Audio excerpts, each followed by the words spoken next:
নমস্কার, শাওন পাকশালাতে সবাইকে স্বাগত জানাই। আজকে আমি বানাবো দই পান্তা। এই গরমে রেহাই পেতে এই পান্তা ভাতে জুড়ি মেলা ভার।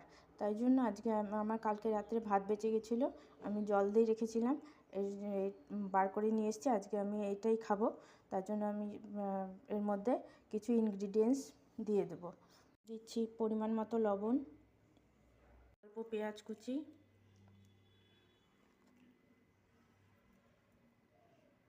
দিচ্ছি অল্প লঙ্কা কুচি,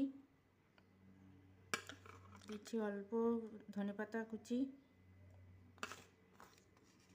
দেব লেবুর রস,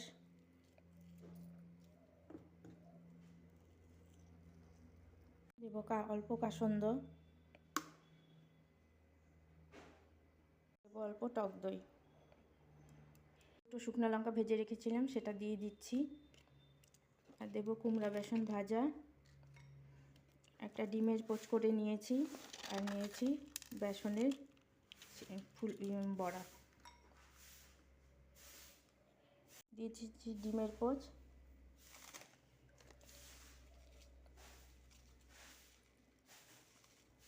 দিচ্ছি সামান্য বিট নুন।